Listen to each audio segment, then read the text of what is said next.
He had already stepped out of the building when the weight of failure finally caught up with him, pressing against his chest so hard it felt difficult to breathe. The glass doors closed behind him with a soft mechanical sound, but to him it felt like the final slam of a door he had been trying to keep open for years. In his worn blazer and scuffed shoes, he blended into the crowd of hurried professionals, yet inside he was breaking apart. He was a single father who had just failed the most important interview of his life, and as he walked away, he truly believed this was the moment when hope quietly gave up on him. Before the story goes any further, take a moment right now. If you believe in kindness, in second chances, and in the idea that life can change when we least expect it, please like this video, comment your thoughts, share it with someone who needs hope, and subscribe to the channel. Your support helps stories like this reach hearts that are still holding on. His name was Daniel, and nothing about his life had been easy for a long time. Every morning began before sunrise, not because he was ambitious, but because his 6-year-old daughter depended on him for everything. He cooked breakfast with one eye on the clock, tied her shoelaces while answering emails, and walked her to school with a smile he practiced carefully in the mirror. He never wanted her to see how tired he was, or how often he lay awake at night worrying about rent, medical bills, and the future he promised her but wasn't sure he could deliver. That interview was supposed to be the turning point, the moment when struggle finally gave way to stability. The building he had just walked out of belonged to one of the most powerful companies in the city, a place people whispered about with awe.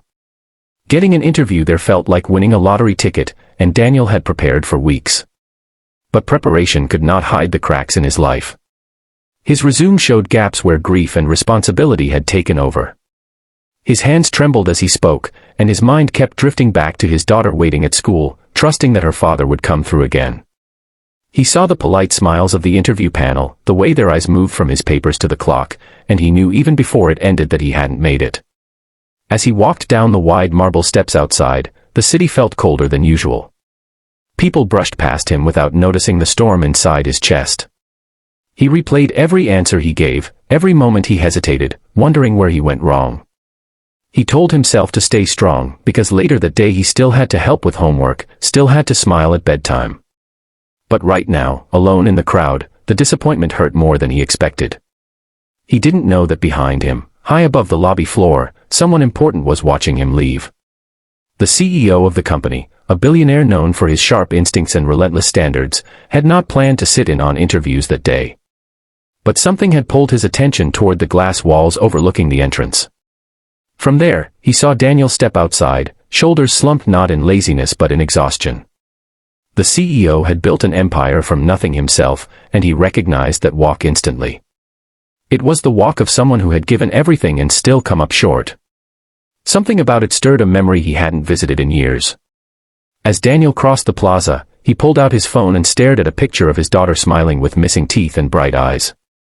That smile was the reason he kept going, even when the world kept pushing back. He took a deep breath, squared his shoulders, and started toward the bus stop, already planning how to explain another rejection to himself without letting it reach her. He didn't hear the sudden footsteps behind him, didn't notice the urgency cutting through the usual calm of the building. Inside, the CEO made a decision that surprised even himself. He left his meeting unfinished, ignored the confused looks of his assistants, and walked quickly toward the exit. Power, money, and success had taught him many things, but one lesson had taken years to learn: sometimes the most important people walk away quietly, convinced they don't belong. He remembered being a young man once, standing outside an office with rejection burning in his chest, wishing someone would just see him. When the CEO reached the plaza, he spotted Daniel just as he was about to disappear into the flow of traffic. Calling out across the open space felt strange, almost reckless, but he did it anyway. Daniel turned, confused, expecting maybe a security guard or a stranger with a question. Instead, he saw a sharply dressed man walking toward him with an intensity that made time seem to slow. Daniel had no idea who he was, only that something unexpected was happening. The CEO studied Daniel up close now, noticing the lines of worry on his face and the determination still burning behind tired eyes. He didn't ask about degrees or gaps in employment. He asked about life, about responsibility, about what drove him forward when quitting would be easier.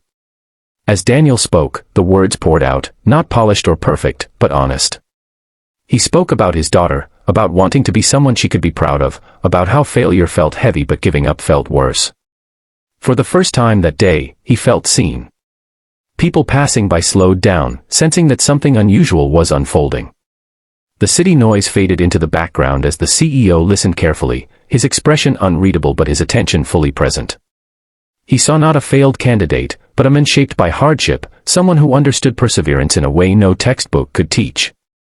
In that moment, the CEO realized that the interview process had missed something essential, something human. What happened next changed Daniel's life forever. The CEO made it clear that sometimes potential doesn't show up neatly packaged in confident answers and flawless resumes.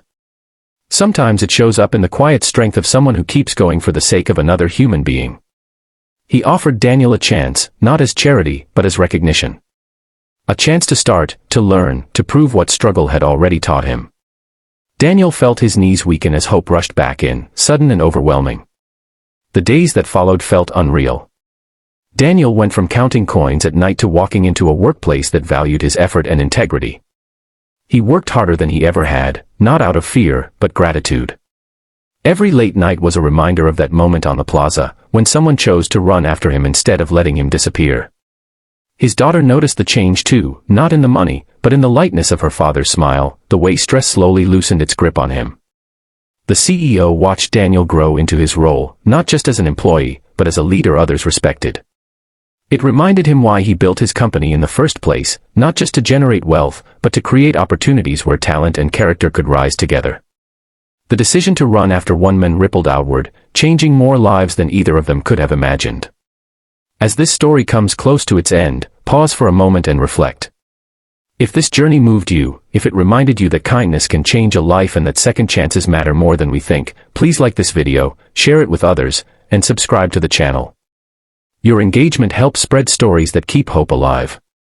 And before the ending, leave a comment sharing whether you believe one small act can truly change someone's destiny. Daniel never forgot the day he walked away believing he had failed, only to be called back by someone who saw his worth. Years later, when he told his daughter about that moment, he didn't talk about the job title or the money. He talked about how someone ran after him when he felt invisible, and how that single act taught him to always look twice at people walking away quietly. Because sometimes, the most powerful thing you can do is not let someone give up alone.